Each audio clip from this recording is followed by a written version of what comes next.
यहाँ पे हम देखेंगे कि विलेज क्या होता है, विलेज क्यों होता है एंड विलेज कैसे वर्क करता है। जो भी आपका नॉलेज है उसको सोशियोलॉजिक से कैसे हम कनेक्ट करें, तो कोऑर्डिनेट कर लेते हैं सब बेनिफिट डोमिनेंट कास्ट। मतलब ऐसे हम लिंक करके जाएंगे आंसर में।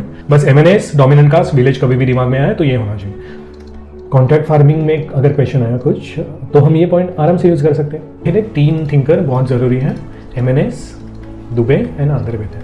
अभी तक हमने एमएनएस और आंध्रे को यूज कर लिया, ठीक है। विलेज का कोई भी क्वेश्चन हो ये 3 थिंकर होने ही चाहिए। और एससी दुबे का नाम बहुत जरूरी है क्योंकि इन्हें कहा जाता है ये फर्स्ट ऐसी स्टडी थी इंडिया में जो बस ऑब्जर्वेशन बेस्ड नहीं थी।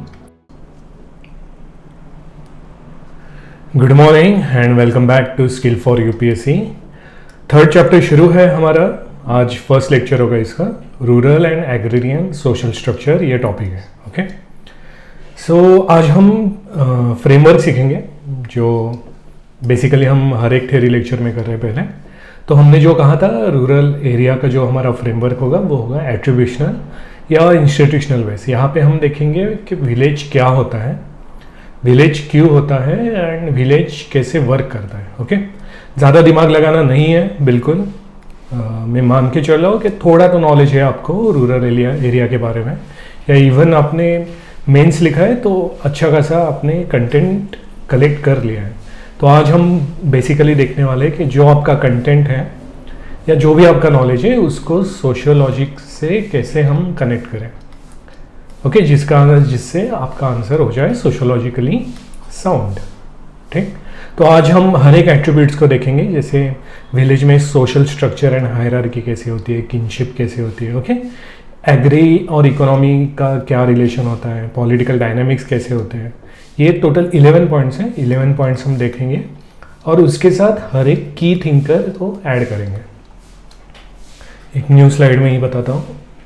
आज हम करेंगे आपके नॉलेज को सोशियोलॉजिकली फ्रेमवर्क में डालेंगे, सोशियोलॉजी के।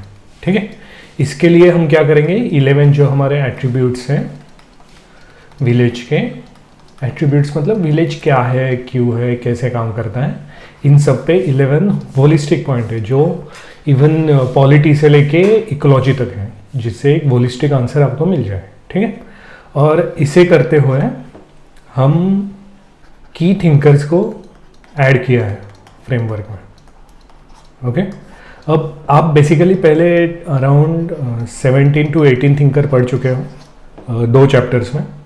तो यहाँ पे बहुत बार ऐसा होगा कि जैसे हमने कास्ट हायरार्की कहा तो आपका दिमाग जा सकता है ग्रेडेड इनइक्वालिटी में। ओके, या इवन जो प्योरिटी एंड पोल्यूशन है, कंसेप्ट प्योरिटी एंड पोल्यूशन, उस पे जा सकता है।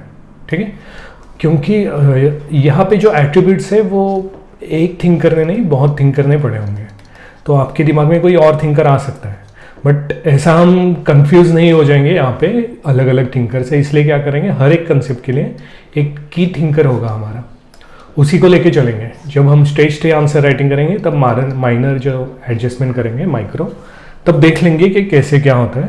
बट अभी के लिए 1 पॉइंट फ्रेमवर्क का जाएगा 1 थिंकर के लिए। ओके, वो होगा की थिंकर। जैसे अगर हम विलेज में कोई भी हायरार्की देखेंगे तो वहाँ पे डोमिनेंट कास्ट आना चाहिए। अगर हम स्टेट पॉलिसी के बारे में बोलेंगे तो वहाँ पे एससी दुबे आने चाहिए। ऐसा नहीं बस एससी दुबे आते हैं, और भी थिंकर आते हैं, बट जो प्रोमिनेंट थिंकर है उसी को लेके हम चलेंगे और ये इसे हम बनाएंगे हमारा बेस। ठीक है, फिर ऊपर क्या सुपर स्ट्रक्चर बनाना है वो टाइम के साथ आप समझ जाओगे, बट अभी के लिए 1 पॉइंट 1 थिंकर यही अप्रोच रखेंगे, ज़्यादा दिमाग नहीं लगाएंगे। जैसे एमएनएस का हो गया, एमएनएस ने तो बहुत स्टडी की है, बट इनका जो इम्पोर्टेंट पॉइंट है वही हम कंसिडर करेंगे जो विलेज के लिए इम्पोर्टेंट है। ओके, एक एक थिंकर आइसोलेशन में नहीं पढ़ना है हमें यहाँ पे। ठीक है, सो स्टार्ट करते। फर्स्ट पॉइंट हमारा है सोशल स्ट्रक्चर एंड हायरार्की, मतलब विलेजेस में सोशल स्ट्रक्चर एंड हायरार्की होती है। ये हमें कॉमन सेंस से भी पता था, बट अगर सोशियोलॉजिकली हमें थिंकर को ऐड करना है तो उन्हें ऐड करेंगे एम एन श्रीनिवास। ये है रामपुरा विलेज। थिंकर के साथ विलेज, किस विलेज पे उन्होंने काम किया, ये थोड़ा सा ध्यान रखने से अच्छा लगता है आंसर कि आप एम एन श्रीनिवास ब्रैकेट में रामपुरा स्टडीड रामपुरा विलेज, और वहाँ पे उन्होंने देखा डोमिनेंट कास्ट। ओके, अब बस इतना ही कंसेप्ट याद करना है, एमएनएस श्रीनिवास डोमिनेंट कास्ट। अगर आपको अभी कोऑपरेटिव का क्वेश्चन आ गया तो आप क्या कहोगे कि जो डोमिनेंट कास्ट लीडर्स हैं वही होते हैं कोऑपरेटिव के हेड, ठीक है। अगर एमएसपी पे आ गया तो ज़्यादा हेल्प होती है डोमिनेंट कास्ट को, ठीक है। पावर्टी एलिवेशन स्कीम आ गई तो जैसे पीएम आवास योजना, तो कॉर्नर कर लेते हैं सब बेनिफिट डोमिनेंट कास्ट। मतलब ऐसे हम लिंक करके जाएंगे आंसर में। तो ये एक इंपॉर्टेंट कंसेप्ट है डोमिनेंट कास्ट। यहाँ पे जो एमएनएस का और एक कंसेप्ट है संस्कृताइजेशन, वो हम यूज़ नहीं करेंगे, ओके। तो भूल जाओ इसको, बस एमएनएस डोमिनेंट कास्ट विलेज कभी भी दिमाग में आए तो ये होना चाहिए। अब डोमिनेंट कास्ट के थोड़े से एट्रीब्यूट्स देख लेते हैं कि कैसे हम यूज़ कर सकते हैं। फर्स्ट हो गया न्यूमेरिकल स्ट्रेंथ, ओके। डोमिनेंट, अगर आप किसी विलेज को अगर आप ड्रोन उड़ाएं और ऊपर से देखें तो देखता है कि डोमिनेंट कास्ट की सेटलमेंट होती है वो विलेज के कोर में होती है, या यहाँ जहाँ पे सपोज कोई नेचुरल रिसोर्स है, फॉर एग्जांपल रिवर बह रही है, ऐसे जगह से शुरू होती है डोमिनेंट कास्ट की सेटलमेंट, और उसके सराउंडिंग में होती है अदर कास्ट की settlement, for example Dalit settlement, ठीक है। तो एक हो गया कि न्यूमेरिकल स्ट्रेंथ होती है डोमिनेंट कास्ट की। दूसरा हो गया उनकी जो लोकेशन होगी वो विलेज के कोर में होगी और उसके आजू बाजू बाकी विलेज सेटल डाउन आपको दिखेगा। थर्ड, वो ये भी हो सकता है कि जो डोमिनेंट कास्ट है वो रिचुअली भी हायर कास्ट है, हमेशा ज़रूरी नहीं है। जैसे महाराष्ट्र में ले लीजिए मराठा क्लास, जो रिचुअली सुपीरियर नहीं है, क्योंकि सुपीरियर मतलब सो कॉल्ड सुपीरियरिटी, वो तो ब्राह्मण है, बट महाराष्ट्र में मराठा क्लास डोमिनेंट क्लास है। जो कोऑपरेटिव सोसाइटी दिखेंगे उसके हेड भी आपको यही दिखेंगे। अगर ग्राम पंचायत में कोई पावरफुल पोजीशन है वहाँ पे भी डोमिनेंट कास्ट रहेगी। अगर नहीं हुआ, मतलब रिजर्वेशन तो है ना, अभी रिजर्वेशन की वजह से दलित अगर या वुमन हुआ ग्राम पंचायत सरपंच, बट फिर भी डोमिनेंट कास्ट का आपको ज़्यादा प्रभाव दिखेगा उस इंस्टीट्यूट पे, जैसे कोऑपरेटिव पे, ठीक है। सो डोमिनेंट कास्ट के मोटा मोटी हम सीख गए, मतलब क्या है। एक तो ये इमेज आप बस ध्यान में रख दीजिए, हो जाएगा। एक तो न्यूमेरिकल स्ट्रेंथ होती है कोऑपरेटिव सोसाइटी या फिर ग्राम पंचायत इंस्टीट्यूट्स, उसमें पावरफुल पोजीशन पे डोमिनेंट कास्ट होती है, विलेज के कोर में होती है, और इवन जो विलेज के नॉर्म्स है वो भी सेट करती है डोमिनेंट कास्ट है, ठीक है। सो इतना ही याद रखने के लिए एमएनएस डोमिनेंट कास्ट। और ये याद क्यों रखे हमने, क्योंकि हम देख रहे थे social structure and hierarchy. But hierarchy में तो अपर हायरार्की या हायरार्की में तो एक ग्रेडेड इनइक्वालिटी होती है ना नीचे तक, तो हम नीचे की नहीं देख रहे हैं, बस ऊपर की देख रहे हैं। जब हम दलित कास्ट को देखेंगे या उनके प्रॉब्लम देखेंगे विलेज को, वहाँ पे हम बी.आर. अम्बेडकर को यूज़ करने वाले अगले पॉइंट में, जो है इंक्लूजन एंड एक्सक्लूजन, ठीक है। तो जब भी हम क्वेश्चन लिखेंगे स्टार्टिंग को ही हम याद रखेंगे कि हम सोशल स्ट्रक्चर देख रहे हैं, स्ट्रक्चर में हायरार्की देख रहे हैं, और फर्स्ट ही पॉइंट आ गया M N. Srinivas dominant caste. First point clear, बस इतना ही याद रखना है बिल्कुल। मतलब आपका जो नॉलेज है वो यूज़ होगा, कंटेक्स्ट में वो यूज़ होगा, ओके। कि कोई भी क्वेश्चन पूछ लिया तो पहले हम कैसे करते हैं, सोशियोलॉजिकल का थिंकर दे दिया, हमारा फ्रेमवर्क लिख लिया, और उसके बाद प्लस में कंटेक्स्ट कर दिया, जिससे क्वेश्चन की डिमांड यूज़ होगी। तो ऐसा नहीं आपका नॉलेज वेस्ट है, आपका नॉलेज यहाँ पे यूज़ होगा, यहाँ पे मत करो। जो सोशल अपना स्ट्रक्चर है फ्रेमवर्क उसी के साथ चलो, ठीक है। सो फर्स्ट पॉइंट हमारा हो गया डोमिनेंट कास्ट। अब सेकंड पॉइंट है हमारा इरावती कार्वे। हमने थिंकर को यूज़ किया, इरावती कार्वे का इंडिया में बहुत स्टडी किया है उन्होंने, कास्ट पे, किनशिप पे, फैमिली पे, मैरिज पे। इन्होंने ये भी बताया कि जो साउथ में पेट्रियार्की है, नॉर्थ में, ईस्ट में, वेस्ट में फैमिली स्ट्रक्चर कैसे अलग अलग होते हैं, ठीक है। वो हम यहाँ नहीं देखेंगे, जहाँ पे हमारा किनशिप एंड फैमिली का टॉपिक है वहाँ पे इरावती कार्वे का ये सब हम थ्योरी यूज़ कर लेंगे। यहाँ पे बस एक यूज़ करेंगे, इरावती कार्वे ने कहा था कि जो फैमिली है वो एज ए इंश्योरेंस काम करती है विलेजेस में, ओके। इंश्योरेंस क्या करता है, अगर आपको कुछ भी प्रॉब्लम है तो आपको सपोर्ट प्रोवाइड करता है, तो फैमिली का भी विलेजेस में यही रोल होता है, ओके। देखो अब आप यहाँ पे सोचोगे कि मतलब अभी जो हम बोल रहे हैं उससे आपके मन में ये आ सकता है कि ऑर्गेनिक सॉलिडेरिटी, ओके, डरकिंग का जो कंसेप्ट था। ऑर्गेनिक सॉलिडेरिटी में क्या होता है, जो इंस्टीट्यूशंस होते हैं जैसे फैमिली, उसमें कोहेशन दिखता है ऑर्गेनिक सॉलिडेरिटी में, ठीक, जो मैकेनिकल नहीं होती। मैकेनिकल कहाँ होती है? अर्बन एरिया में। ओके, तो ये सॉलिडेरिटी का कंसेप्ट आपके दिमाग में आ सकता है, बट फिर मैं बोल रहा हूँ यहाँ पे यूज़ नहीं करना है, ठीक है। डरकिम को ये वो हम यूज़ करेंगे कहीं और, बट यहाँ पे नहीं। यहाँ पे जब हम फैमिली या किनशिप के बारे में सोचेंगे या ये सोचेंगे कि कैसे डिटेरियोरेट हो रहा है फैमिली स्ट्रक्चर और उसके वजह से इंश्योरेंस जा रहा है फैमिली का।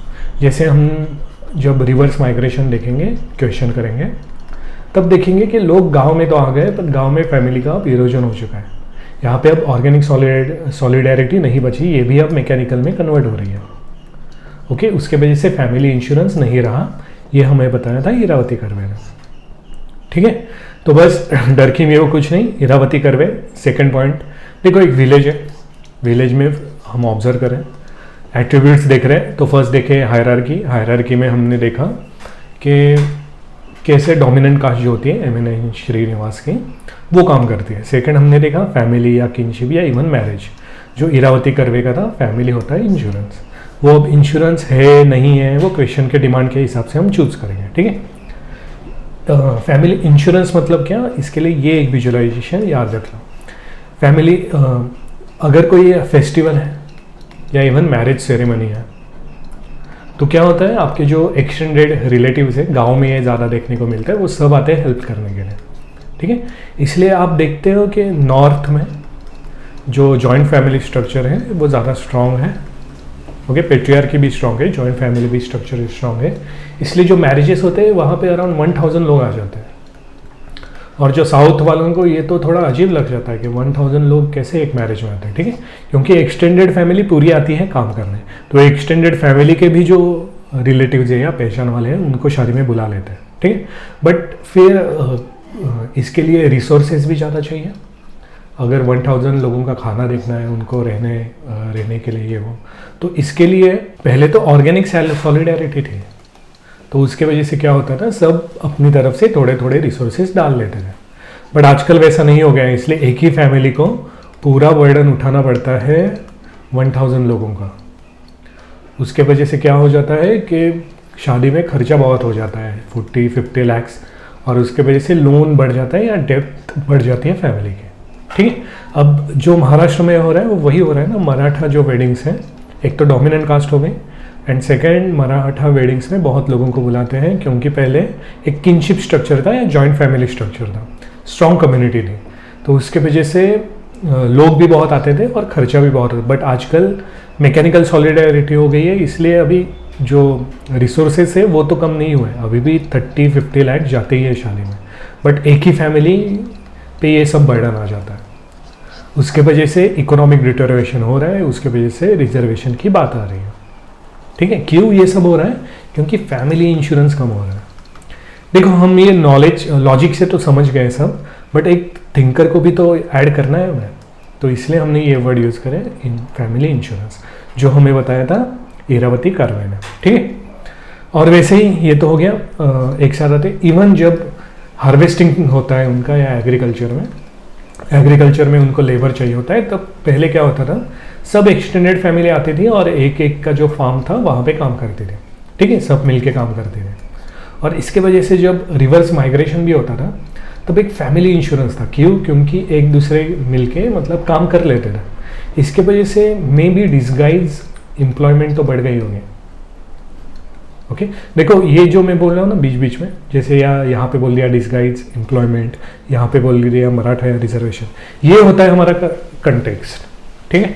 और ये कंटेक्स्ट सबको ही पता है मोस्टली, बट सोशियोलॉजी नहीं पता होती है ना, तो फ्रेमवर्क जब आप फ्रेमवर्क में ब्रेनस्टॉर्म करोगे तब अपने आप ये पॉइंट आ जाएंगे। ओके, अगर सपोज मैंने फिर से ये लेक्चर कभी लिया तो उस टाइम शायद ये पॉइंट नहीं आएंगे, कुछ और पॉइंट आ जाएंगे कंटेक्स्ट के हिसाब से, क्योंकि हमने जीएस में इतना पढ़ लिया है कि कंटेक्स्ट की बिल्कुल कमी नहीं है, बस सोशियोलॉजी की कमी थी, वो हम भरे जा रहे हैं, ठीक है। इरावती कार में फिक्स हो गया हमारा फैमिली इंश्योरेंस। अब नेक्स्ट आते हैं हमारे economic organisation and agrarian relation. एक बात और, हमारे पॉइंट से टोटल 11, बट हमने पिछले बार भी देखा था कि 10 मार्कर में आपके 5-6 पॉइंट्स ही आते हैं। और अगर 20 मार्कर्स है तो मुश्किल से आपके 10 पॉइंट्स आ जाएंगे, उससे ज़्यादा पॉइंट नहीं आते। तो हमने इतने पॉइंट क्यों दिए हैं?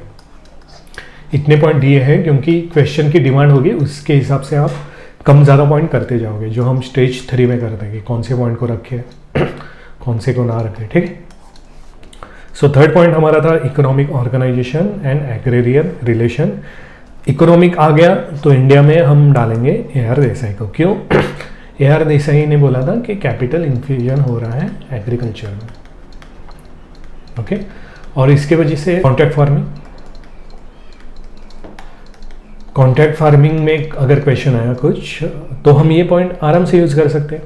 AR देसाई ये सिंपल सा पॉइंट है, लॉजिक ज़्यादा लगाने की मतलब ज़्यादा, क्योंकि AR देसाई तो पता ही होता है, जनरल मार्क्सिस्ट है, ये क्या बोलेंगे कि कैपिटल इन्फ्यूजन हो रहा है या फ्यूडल कैपिटलिज्म है, ठीक है, या इवोल्यूशनरी कैपिटलिज्म है। उसके वजह से जो विलेज में लेबर्स हैं उन्हें प्रॉब्लम हो रहा है कुछ, ठीक है। मतलब विलेज इशू क्या है कि लेबर इनइक्वालिटी बढ़ रही है।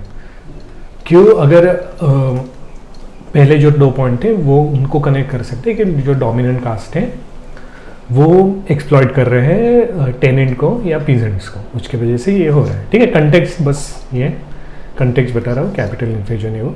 तो थर्ड पॉइंट हमारा हो गया इकोनॉमिक ऑर्गेनाइजेशन कैसे काम करते हैं विलेज में, वो बताने के लिए हम AR देसाई को यूज़ करेंगे। जैसे ये लोन हो गया, मनी लेंडर से लोन लेना, या फिर जो ज़मींदार होता है उसके इसमें काम करना, कॉन्ट्रैक्ट फार्मिंग हो गया, ये सब कंटेक्स्ट में हम अच्छे से AR देसाई को पुट करके अच्छा आंसर बन जाता है, ठीक है। नेक्स्ट है हमारा political dynamics and power.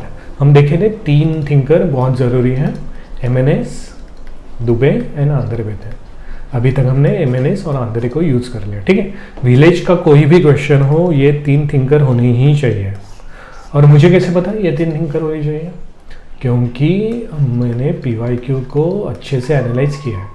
PYQ में ये 3 के बारे में बहुत बातें होती हैं, तो UPSC बता रहा है आपको कि ये 3 थिंकर आपके होने चाहिए आंसर में, कुछ भी हो जाए, ठीक है।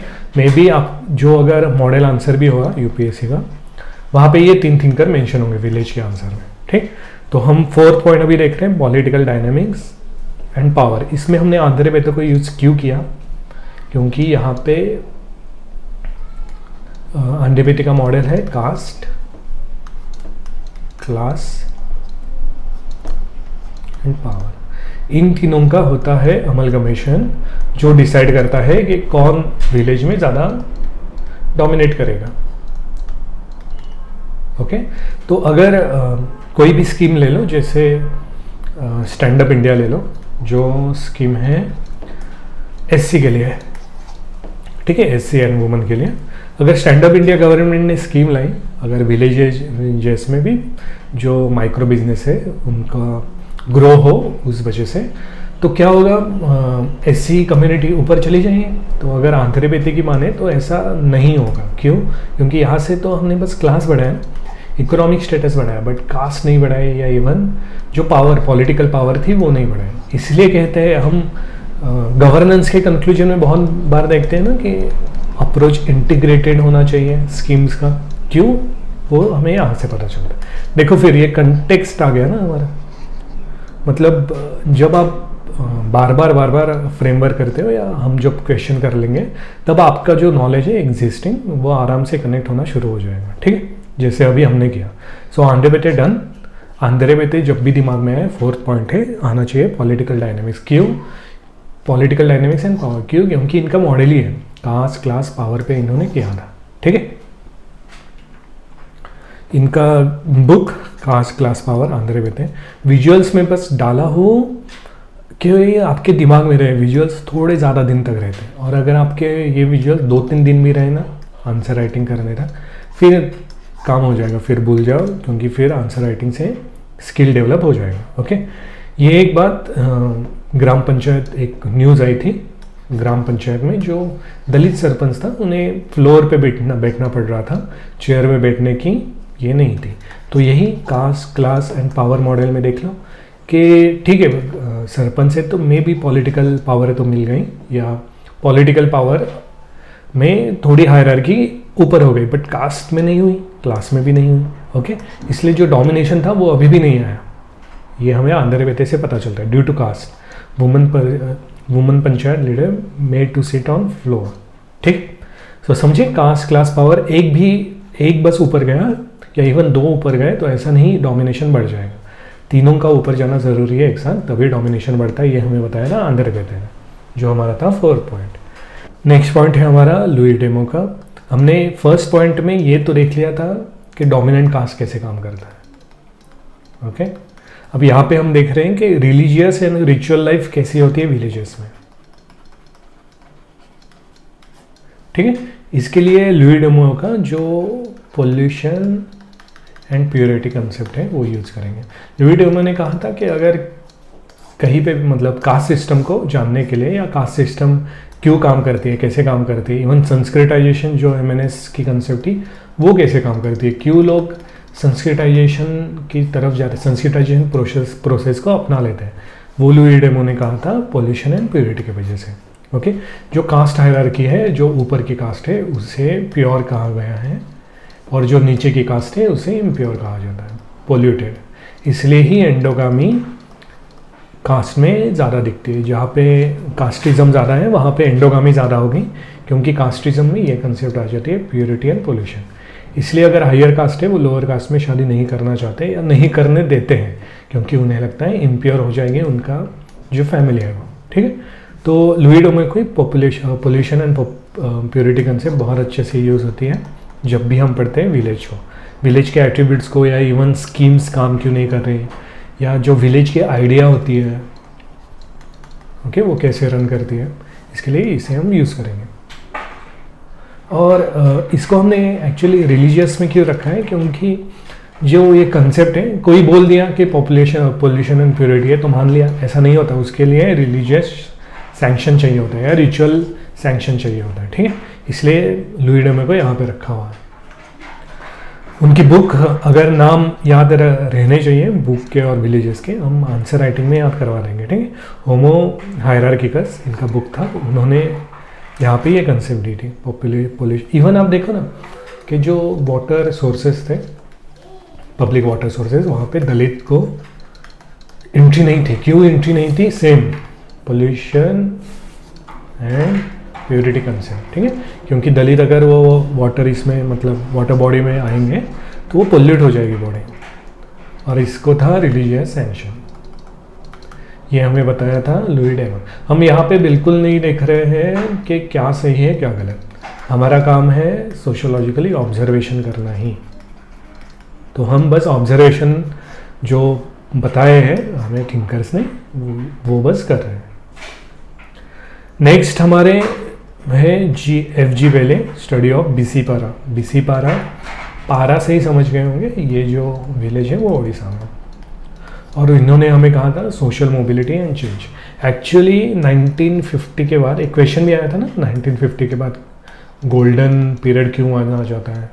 ओके, करेंगे हम इंसान, ये भी 1950 के बाद ही है। एक ब्रिटिश जो सोशियोलॉजिस्ट थे, 3 टोटल थे ब्रिटिश सोशियोलॉजिस्ट, उन्होंने इंडियन विलेजेस का स्टडी किया था। तीनों को मेंशन करना आंसर में बहुत अच्छा होता है, उसमें एक है ये FG। ओके, इन्होंने जो ओडिशा में किया था वो स्टडी, तो अब पूरा एक ही पॉइंट थोड़ी देखेंगे, स्टडी में तो बहुत कुछ किया था, बट हम यहाँ पे लेंगे इकोनॉमिक पॉइंट। इन्होंने कहा था कि जो सोशल ट्रांसफॉर्मेशन हो रहे हैं, सोशल ट्रांसफॉर्मेशन होते हैं इंस्टीट्यूट में, विलेजेस में, वो इकोनॉमिक चेंजेस की वजह से हो सकते हैं, बट ये जो चेंजेस हैं वो अनइक्वल हैं, अनइवन है। ओके, तो जो इवन जो ग्रीन रिवॉल्यूशन के वजह से, ये हम कंटेक्स्ट देख रहे हैं, हम ग्रीन रिवॉल्यूशन के वजह से विलेजेस में जो भी चेंजेस हो रहे हैं, इनकम बढ़ रहा है या फिर सरप्लस बढ़ रहा है, उसका बेनिफिट तो हो रहा है, ऐसा नहीं बेनिफिट नहीं हो रहा। सोशल मोबिलिटी हो रही है, और सोशल मोबिलिटी की वजह से चेंज भी आ रहा है, बट वो जो चेंज है वो अनइक्वल है और अनइवन है। ठीक है, तो अगर विलेज में कोई भी हमें अनरेस्ट पूछता है कि विलेज में अनरेस्ट क्यों है, ठीक है, तो एक तो हम बता दिए स्टार्टिंग में डोमिनेंट कास्ट की वजह से है। ओके, तो और यहाँ पे हम बता रहे हैं FG बेले का जो स्टडी था कि इकोनॉमी के वजह से जो सोशल मोबिलिटी हो रही है वो अनइक्वल एंड अनइवन है, उसके वजह से अनरेस्ट हो रही है, ठीक है। कोऑपरेटिव का अगर क्वेश्चन आए तो क्या करेंगे, कोऑपरेटिव के क्वेश्चन में भी सेम कहेंगे कि कोऑपरेटिव ने कुछ तो लाया है इकोनॉमिक, या एसएचजी ने कुछ तो चेंज लाया है जिससे सोशल मोबिलिटी हो रही है, बट अभी भी ये सोशल मोबिलिटी अनइक्वल है और अनइवन है। और ये क्यों है, क्योंकि जो हमने पहले 5 पॉइंट देखे कि डोमिनेंट कास्ट है या इवन पेट्रियार्की है, आंध्र बेटे का मॉडल है, मतलब एकदम फ्लो में जाएंगे हम, तब जाके हम एफजी वेले पे आए हैं, ठीक है। तो यहाँ पे याद क्या करना है, एफजी वेले BC 12 का स्टडी था और इन्होंने कहा था कि इकोनॉमी की वजह से कुछ तो चेंजेस हो रहे हैं, सोशल मोबिलिटी अनचेंज तो हो रहा है बट अनइक्वल है एंड अनइवन है, ओके। नेक्स्ट है हमारे अंबेडकर जी, इनका हमने पहले ही देख चुका है ना, ग्रेडेड इनइक्वालिटी, ओके। ये कंसेप्ट हमने यूज किया था पॉपुलेशन डायनामिक्स में, बट यहाँ पे हम ये कंसेप्ट यूज नहीं करेंगे क्योंकि आपका जो हम मतलब प्रैक्टिकली देखना ज़रूरी है। जब आपका पॉपुलेशन डायनामिक्स का आएगा, आप BR अम्बेडकर जी लिख दोगे, ग्रेडेड इनइक्वालिटी लिख दोगे। अगर फिर से आप पेपर में ये रिपीटेशन किए ग्रेडेड इनइक्वालिटी तो अच्छा नहीं होगा। आपको अलग अलग कंसेप्ट पता है सोशियोलॉजी की, ये जानना ज़रूरी है। तो यहाँ पे हम यूज़ करेंगे इंक्लूजन एंड एक्सक्लूजन पैटर्न, जो है अम्बेडकर जी कंसेप्ट। तो यहाँ पे भी वही विलेज में अनरेस्ट क्यों, क्योंकि एक्सक्लूजन इंक्लूजन पैटर्न्स है। जो गवर्नमेंट स्कीम्स है वो काम क्यों नहीं करें, जैसे PM आवास योजना या PDS में डेथ भी हुई थी ना झारखंड में, ओके। वो भी तो एक्सक्लूजन एंड इंक्लूजन एरर था, जो लेडी थी वो ट्राइबल थी, ओके। तो कास्ट के लिए अभी हम क्या देख लें, विलेज में कास्ट को जानने के लिए एक तो डोमिनेंट स्ट्रक्चर देखें,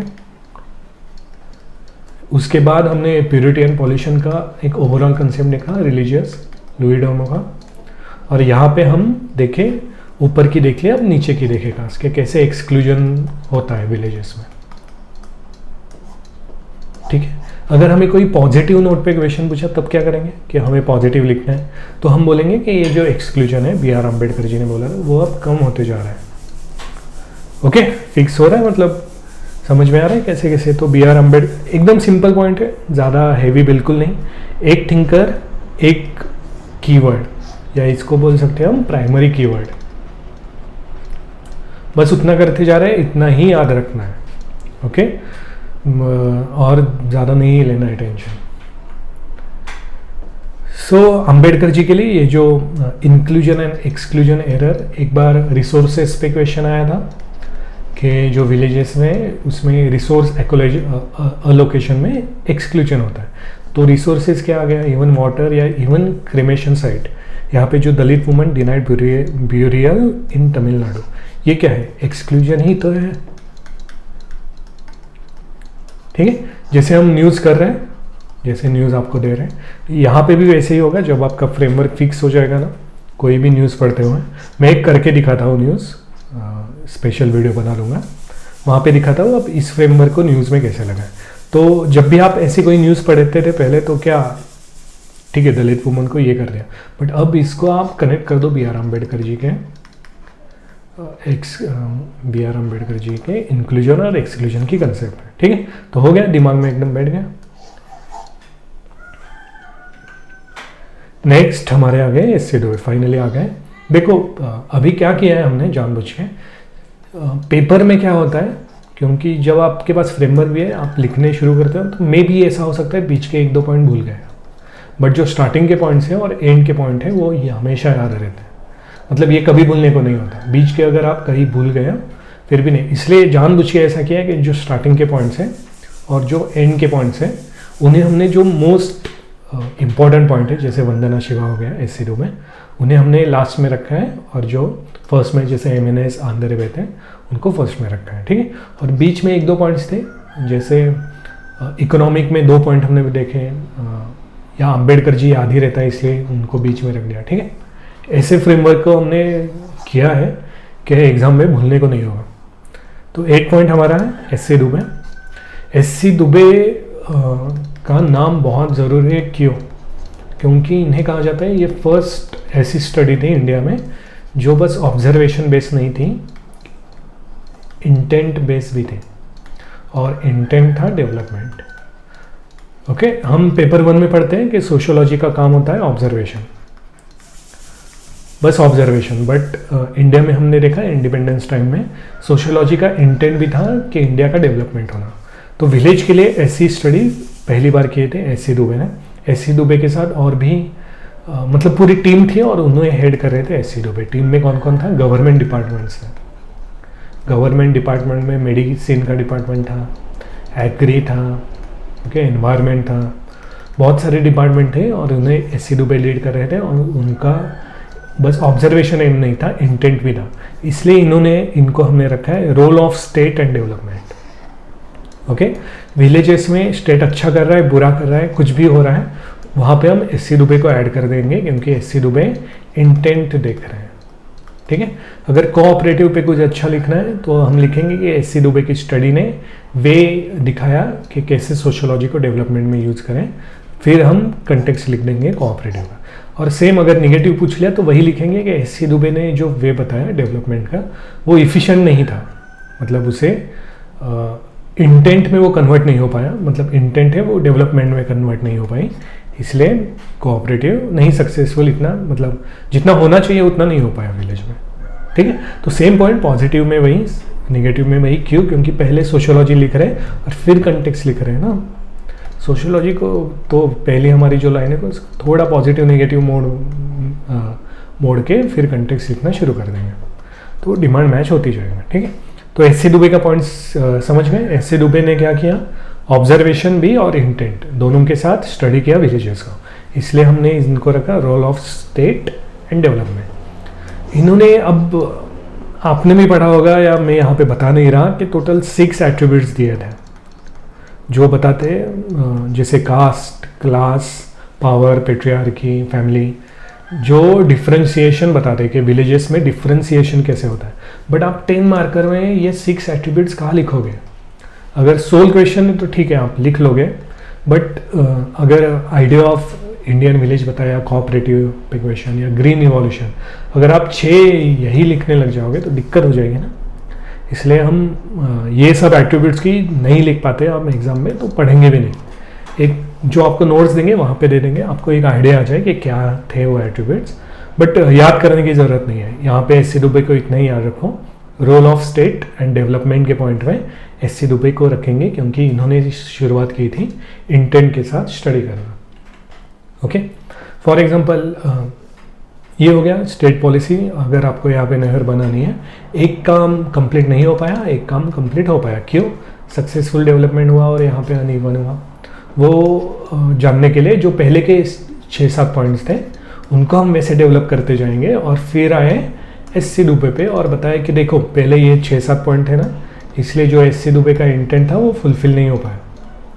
ओके, यहाँ पे सिंपली हम ऐसे नहीं लिखेंगे देख गवर्नमेंट की स्कीम्स फेल होती जा रही है विलेजेस में, या गवर्नमेंट की स्कीम सक्सेस होती जा रही है, वैसे नहीं।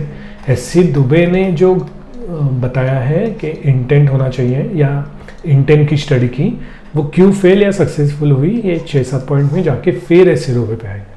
ठीक है, क्लियर हो रहा है? जैसे एक पॉइंट था ना, एमजी नरेगा पे क्वेश्चन पूछ लिया था स्कूल। अब एमजी नरेगा के बारे में हमने गवर्नेंस में तो पढ़ा है कि कितना डेज का वर्क चाहिए, फंड कौन देता है, या सेंटर कैसे बताता है कि कौन से काम करने हैं, कौन से नहीं करने हैं। ये तमिलनाडु की केस भी थी कि सेंटर ने फंड रोक लिए, या वेस्ट बंगाल में भी फंड रोक लिए क्योंकि काम अलग है वो हुआ। बट वो सब तो गवर्नेंस में आया ना। एमजी नरेगा को सोशोलॉजिकली कैसे करेंगे? तो अभी जैसे करते आ रहे हैं वैसे ही करते जाएंगे और लास्ट में मतलब अपने नेक्स्ट पॉइंट पे 8 पॉइंट में एस सी दुबे का रेफरेंस भी दे देंगे। ठीक है, सो हो गया हमारे यहाँ, क्योंकि एस सी दुबे ने शुरू कर दिया था इंटेंट वाला स्टडी। सो 9th है हमारा कि एक विलेज का, हर एक विलेज का कुछ कल्चर होता है, क्योंकि सब विलेजेस एक जैसे नहीं होते हैं। ओके, कल्चर होता है, आइडेंटिटी होता है, ठीक, या इवन विलेज इमेजिनेशन होता है। ये हमें बताया था आशीष नंदी ने। ये हमें भी पता था कि अब हर एक, मतलब अगर आप अर्बन में भी रह रहे हो फिर भी आपको पता होगा कि हर एक विलेज की आइडेंटिटी होती है। इवन वो फूड क्या खाते हैं, वहाँ पे फेस्टिवल क्या है, या वो किस मतलब हर एक गांव का एक डेमीगॉड होता है ना, जिसको पूरा गांव पूजा करता है। ठीक है, ये सब अलग होता है, इसलिए कल्चर भी अलग है, आइडेंटिटी भी अलग है। ये मोस्टली होता है जियोग्राफी की वजह से या टोपोग्राफी की वजह से। ठीक है। जैसे अगर आप वेस्टर्न घाट में गए तो यहाँ के फेस्टिवल एकदम अलग लगेंगे आपको। क्यों? क्योंकि यहाँ पे जो मानसून है वो कहीं और नहीं मिलता, जो है 250 से ज़्यादा, 250 mm से ज़्यादा। इसलिए जो फेस्टिवल्स है वो भी वैसे ही ओरिएंटेड है, ठीक है। अगर नॉर्थ में गए तो विंटर से ओरिएंटेड होंगे। तो हर एक कल्चर की आइडेंटिटी वो अलग होती है। और इन्होंने एक बात कही थी, यहाँ पे हम यूज़ करेंगे विलेज इमेजिनेशन, आशीष नंदी के। इन्होंने कहा था कि आजकल क्या हो गया है, जो विलेज है वो पहले जैसा नहीं रहा। जैसे यहाँ पे ऑर्गेनिक सॉलिड मैकेनिकल सॉलिडेरिटी भी आ गई है, नहीं, ऑर्गेनिक सॉलिडेरिटी भी आ गई है, या इवन कट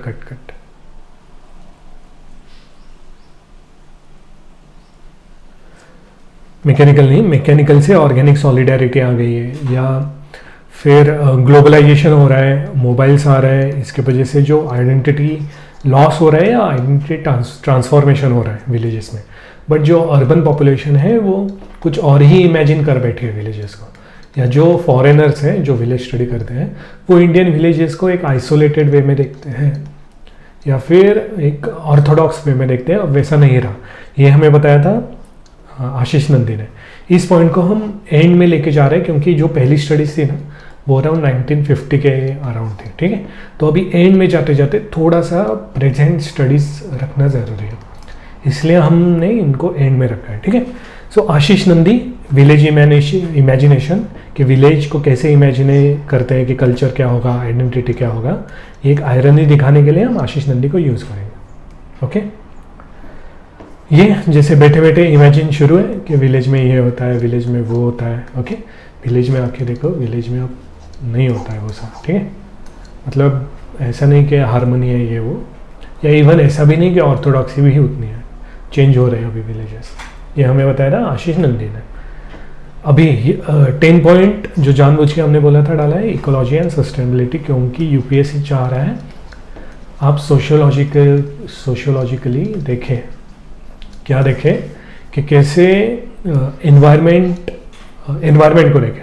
तो इसलिए हम विलेज एनवायरनमेंट को भी सोशियोलॉजिकली देखेंगे और इसके लिए अच्छे है वंदना शिवा में ने जो स्टेइंग अलाइव उनका बुक था, कुछ 1988 में लिखा था शायद।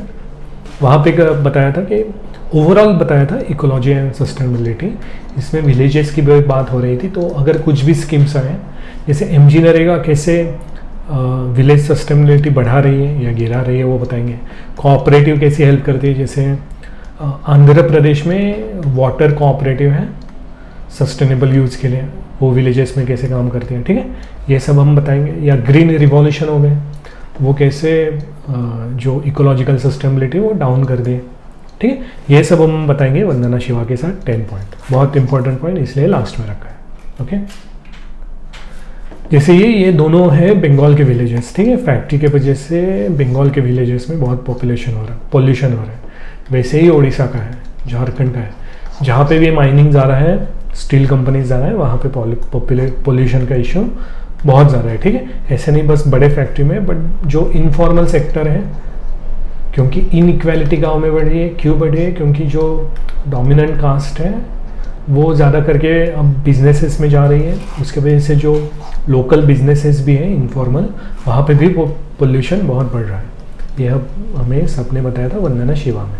इसलिए जो पिछला पॉइंट था हमारा आशीष नंदी का, आशीष नंदी क्या कर रहे थे, विलेज इमेजिनेशन, कि हम विलेज इमेजिन करते हैं कि हरियाली हरियाली है, ये वो अब नहीं रहा, ठीक है। लॉजिकली हम मूव हुए।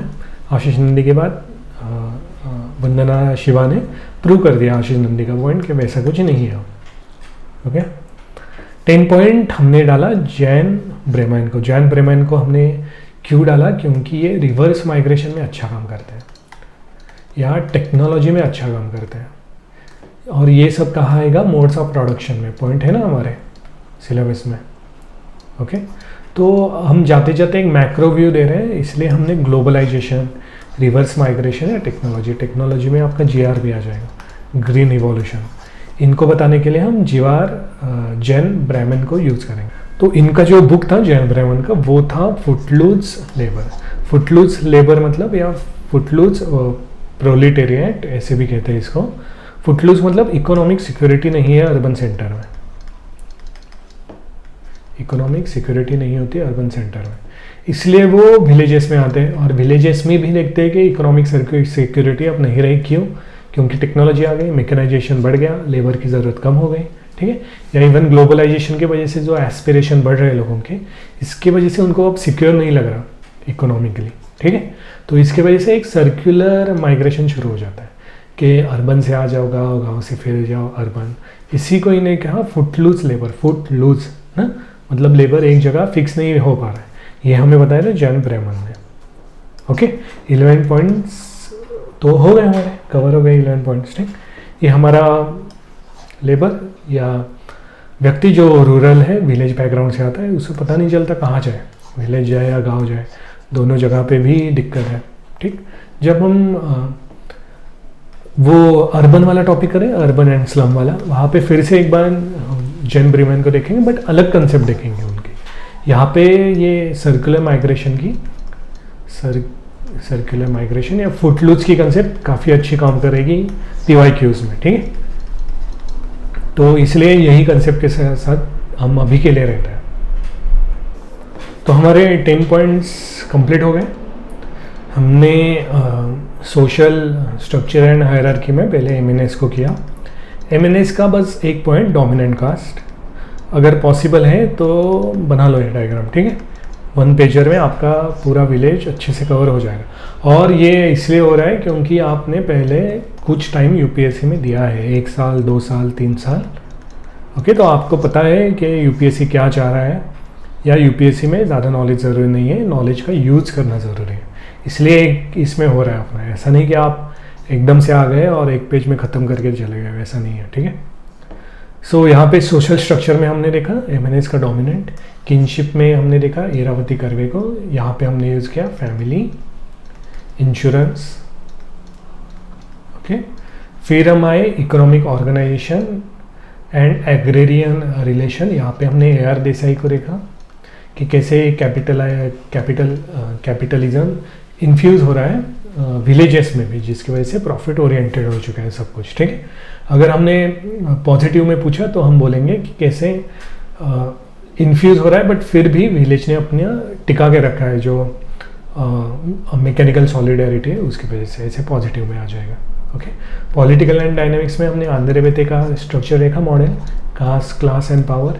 एक बढ़ जाएगा तो ऐसा नहीं सब बढ़ जाएगा, या अगर पॉजिटिव में लिखा ना है तो हम मॉडल में दिखाएंगे कि सब बढ़ रहा है, ठीक है। फिर उसके बाद हमने देखा रिलीजियस लाइफ, जो विलेजेस हैं वहाँ पे रिलीजियस एंड रिचुअल लाइफ कैसे होती है, ये हमने देखा था पोल्यूशन एंड प्योरिटी कंसेप्ट में, जो लुई डेमो का था, ठीक है, कि कैसे पोल्यूशन एंड प्योरिटी की वजह से कुछ लोग एक्सक्लूड हो जाता है, कुछ इंक्लूड हो जाता है, वो सब, okay. Social mobility and change में हमने FGV को देखा था, FG बेले को। यहाँ पे उन्होंने बताया था कि इकोनॉमी की वजह से कुछ तो चेंजेस हो रहे हैं। देखो यहाँ पे हमने इकोनॉमी देखा, यहाँ पे हमने इकोनॉमी देखा, ठीक है। और ऐसे 11 पॉइंट्स क्यों रख रहे हैं हम, क्योंकि कभी कभी आपके ऐसा हो जाएगा कि आपको और कुछ मे बी पेपर टफ आ गया या कोई फ्रेमवर्क आप भूल गए, तो ऐसा हो सकता है कि आपको 2 20 मार्कर्स लिखने पड़े विलेज पेज। जैसे हमने देखा था ना, किसी टाइम 80-90 मार्क्स के लिए आए, तो ऐसे में आपके पॉइंट्स जो है वो रिपीटेड ना लगे और आपको एक मतलब भरोसा मिले कि ठीक है। नहीं तो ऐसा होने जाने पे ना कभी कभी हम मेंटल थोड़ा सा प्रेशर में आ जाते हैं पेपर में, और ऐसा ना हो बिल्कुल। इसकी वजह से हमने 2 पॉइंट्स रखे हैं, ठीक है। दोनों का जो मोटिव है वो पूरा अलग है। जैसे यहाँ पे FG बेले ने कहा था कि जो इकोनॉमी की वजह से जो चेंजेस हो रहा है उसकी वजह से सोशल मोबिलिटी हो रही है, बट ये अनइक्वल है, अनइवन है, ये FG बेले ने बताया था। नेक्स्ट एक्सक्लूजन एंड इंक्लूजन में हमने यूज़ किया था BR अम्बेडकर जी को कि कैसे स्कीम से एक्सक्लूड होते हैं, या कुछ स्कीम है वो कैसे इंक्लूड कर रहे हैं लोगों को, ओके। या इवन जो सोशलाइजेशन होता है या जो सोशल इंस्टीट्यूट्स होते हैं वहाँ पे कैसे एक्सक्लूड करते हैं वुमन को विलेजेस में, वो सब यहाँ पे हम बताएंगे। नेक्स्ट है हमारा रोल ऑफ स्टेट। यहाँ पे एक प्रोमिनेंट SC दुबे को यूज़ करेंगे यहाँ पे, क्योंकि SC दुबे ने बताया था कि ऑब्जर्वेशन के साथ इंटेंट भी देखना ज़रूरी है, क्योंकि इंटेंट से ही गवर्नमेंट डिसाइड करता है कि वहाँ पे क्या करना है, ठीक है। मतलब कौन सी स्कीम लानी है या कैसे अप्लाइड करनी चाहिए, वो सब बताया था एस सी डुबे ने। फिर आ गए हमारे आशीष नंदी ने बताया कि विलेज को जो हम लोग इमेजिन करते हैं कि विलेजर्स की आइडेंटिटी ऐसी ऐसी होती है, उनका कल्चर ये ऐसा ऐसा होता है, वो सब अब चेंज हो रहा है, और ये हमें बताया था आशीष नंदी ने। ठीक है, नेक्स्ट हमारे आते हैं एनवायरनमेंट, जो विलेज का एनवायरनमेंट होता है या इकोलॉजी होती है, रिवर, पोल्यूशन, ये वो, उस पर ध्यान रखना चाहिए, ये हमें बताया था वंदना शिवा ने।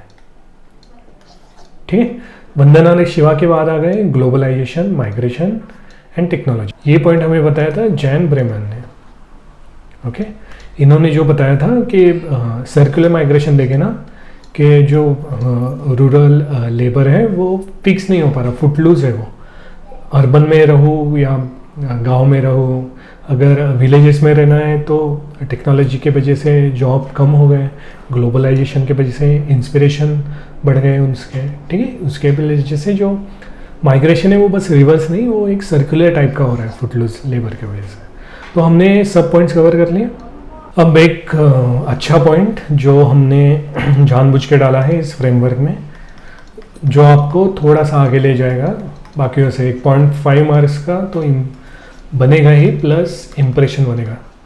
ओके, वो पॉइंट है कनेक्शंस।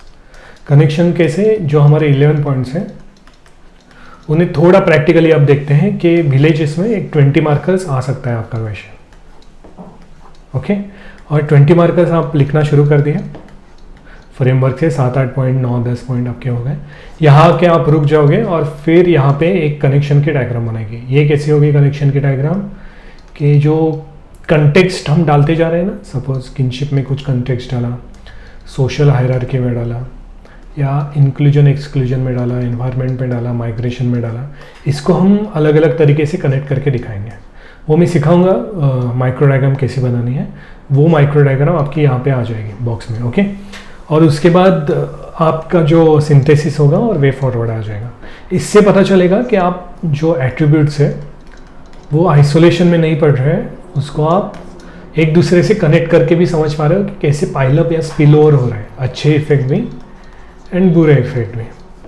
ठीक है, ये हर एक क्वेश्चन में नहीं, जहाँ पे भी ज़रूरत है मोस्ट ऑफ द क्वेश्चन में पड़ेगी, और इवन बस 20 मार्कर्स में, क्योंकि 10 मार्कर में उतना स्कोप नहीं रहेगा। 10 मार्कर में हम डायमेंशन ही ज़्यादा दिखाएंगे। ठीक है, सो कंप्लीट हो गया आज का लेक्चर, हमारा थ्योरी लेक्चर कंप्लीट हो गया। हमने कहा था जो मेजर फ्रेमवर्क, ये हमारा था मेजर, माइनर हम बाद में करेंगे जब मेजर के आंसर राइटिंग कर लिया।